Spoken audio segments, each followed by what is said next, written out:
Selindra Veyra, known by many as the Serpent of Elyndor, is a presence that seduces as much as it devours. Forged in the depths of wars between priests and fallen gods, she learned early that trust is a poisoned currency. Her ruthless beauty is merely the surface of a power far more lethal.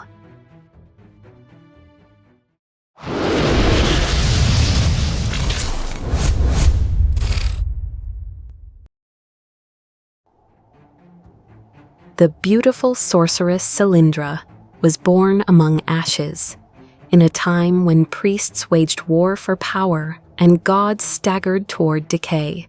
From the beginning, chaos wrapped around her like an inevitable shroud. There was no tenderness in her upbringing, only the cold lesson that trust was a trap disguised as kindness.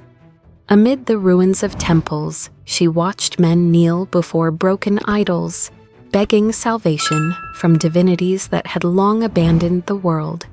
It was there she learned that faith and fear are two sides of the same coin, and that both can be bought, corrupted, or destroyed. Her beautiful body, shaped by a force even the oldest mages could not name, held a strange radiance. At the center of her chest, a crystal pulsed like a foreign heart, emanating the memory of a stolen divine power. It was said that this fragment belonged to a betrayed god whose essence had been torn away in a ritual of vengeance and despair. Since then, Selindra's beauty had become a luminous prison. The more she was admired, the further she drifted from the humanity she might once have possessed. Those who encountered her described a haunting presence, poised between grace and terror. Her voice carried the melody of promises and the weight of damnation.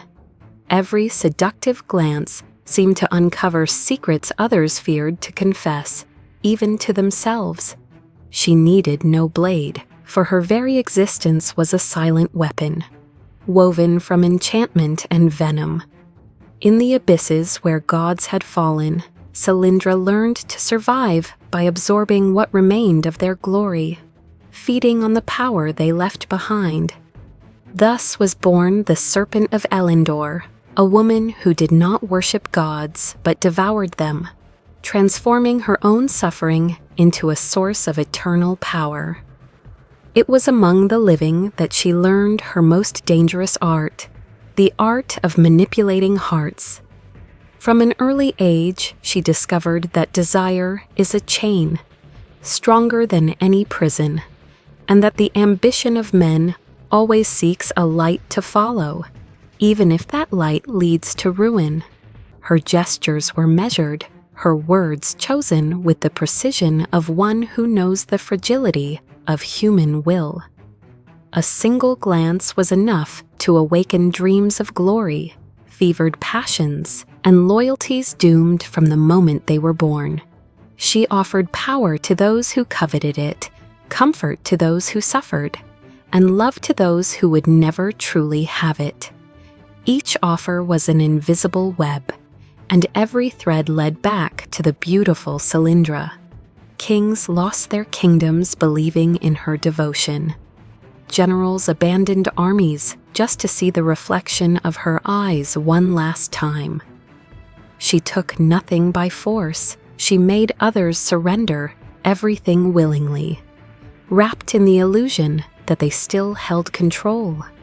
With her vials of arcane essences, she chose carefully whom to raise and whom to cast into oblivion and seduction. Every pact sealed with the beautiful Selindra was a sentence disguised as a blessing, every alliance a bond that slowly suffocated. At banquets, she danced like a goddess. On battlefields, she rose like a demon. None of her alliances came without cost. Each pact carried the weight of servitude, a sentence adorned with enchantment. Those who followed her discovered too late that devotion to Selindra did not redeem. It only consumed. And when her touch sealed an agreement, there was no turning back, for beneath the veil of pleasure lay the absolute dominion of the beautiful serpent. In a world shattered by broken promises, Selindra became the only truth that remained. There was no faith, no hope, only the irresistible allure of her presence. Heroes marched toward her, swearing to kill her, only to end up on their knees, seduced by an understanding that transcended good and evil. Villains, once masters of empires, bowed before her, recognizing in her the reflection of their own purest and darkest ambitions. They said that to follow Selindra was like tasting poisoned wine, sweet at first, deadly in the end. Yet still, crowds followed her, unable to resist the magnetism that radiated from her every movement. When the wind carried her name, not as a prayer but as a curse, those who heard it knew that fate had already been sealed.